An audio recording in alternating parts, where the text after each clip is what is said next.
Good day, everyone.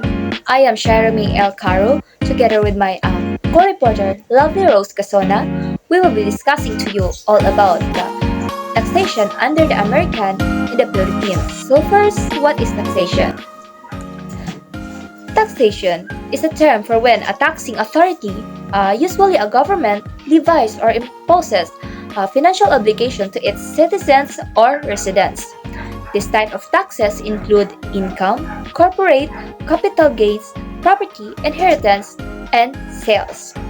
So during this time, the Philippines was transitioning from Spanish colonial rule to American control as a result of the American War in 1898. The Philippines had primarily agrarian economy in which the agriculture is the main source of livelihood in the majority of the population. So, the American who saw this recognized the need of the Philippines to develop its economy to ensure the stability and secure its interests in the region. So the American who acquired the Philippines aimed to make the economy self-sufficient by running the government with the smallest possible sum of revenue and create a surplus in the budget. So in 1898 to 1903, the American followed the Spanish system of taxation with some modification. Noting that the system introduced by the Spaniards were outdated and regressive. So, the civil governor during this time is William Howard Taft and Luke E. Wright. So, small information about them is that William Howard Taft was the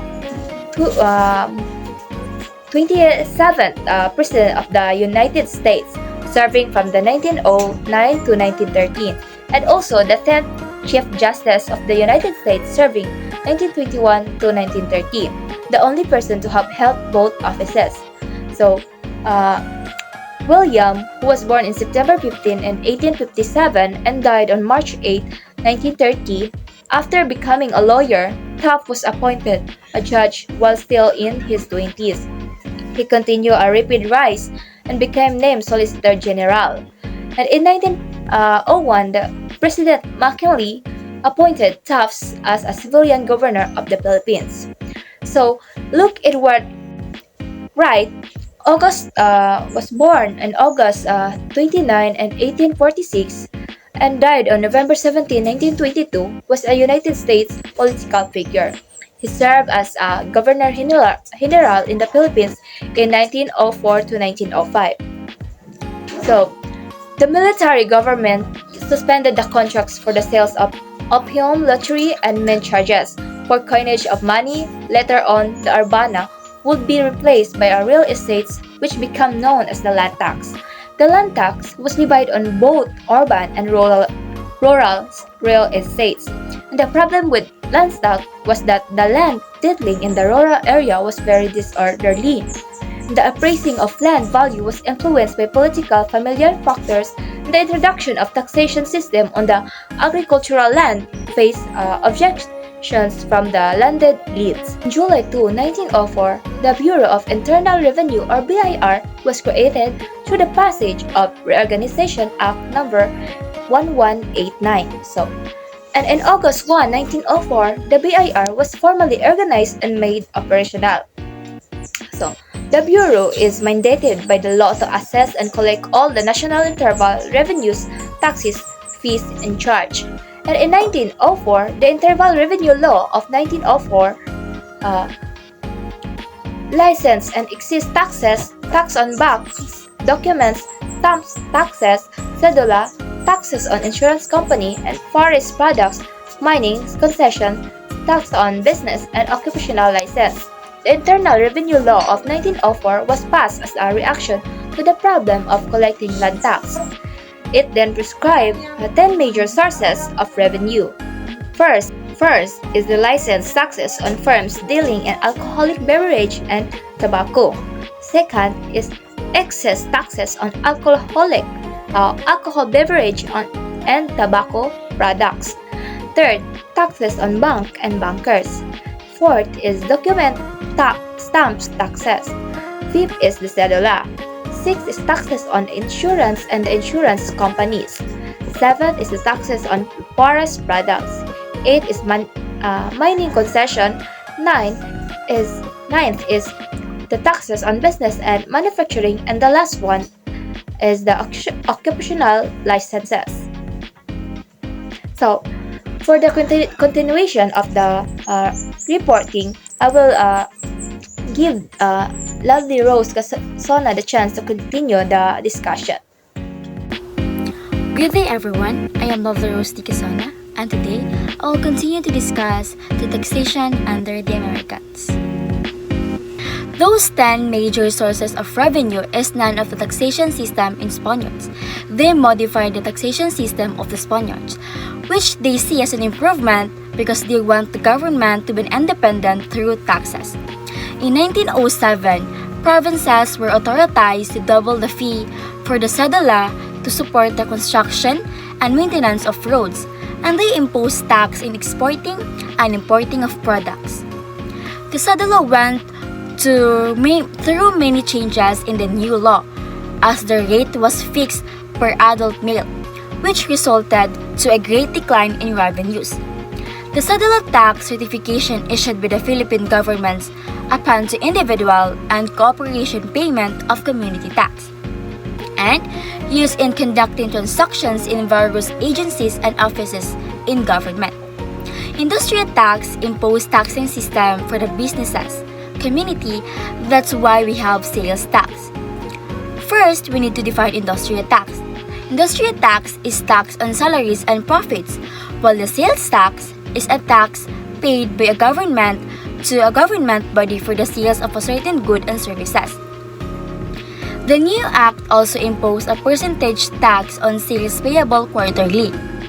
In 1913, the Underwood-Simon Tariff Act was passed, resulting to a reduction in the revenue of the government, as export taxes levied on sugar, tobacco, and copra were lifted.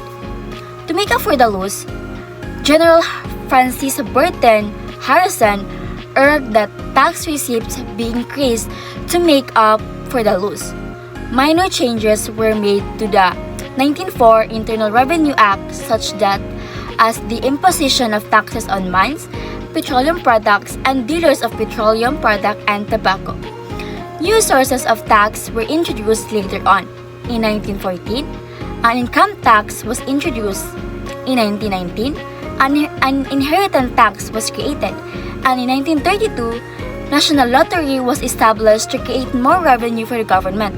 However, these new creations were not enough to increase government revenues. In conclusion, under American rule, the taxation system in the Philippines underwent significant changes. The Americans introduced a more structured and organized approach to taxation, aiming to generate revenue for the colonial government and promote economic development. One of the key changes was the establishment of the Bureau of Internal Revenue, or BIR, in 1904, which was responsible for collecting taxes from individuals and businesses. The Americans implemented various forms of taxation in the Philippines. One of the primary sources of revenue was the income tax, which was levied on individuals based on their annual earnings.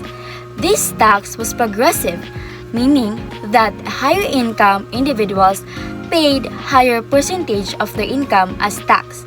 Additionally, the Americans introduced property tax, which was imposed on landowners and property owners.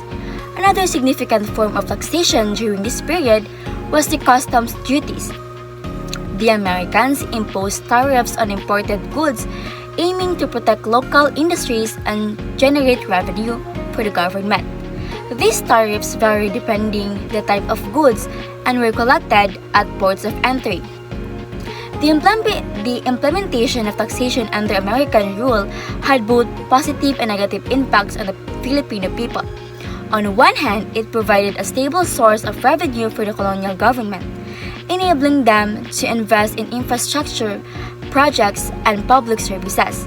This contributed to the modernization of the country and improved the living conditions of some Filipinos. However, taxation also placed a burden on the Filipino population, particularly the lower income groups. The income tax, although progressive, still affected those with limited resources. Additionally, the customs duties increased the prices of imported goods, making them less affordable for ordinary Filipinos. Understanding the historical context of taxation in the Philippines help us to appreciate the evolution of the country's economic policies and their impact on the lives of its people. And that could be all. Thank you.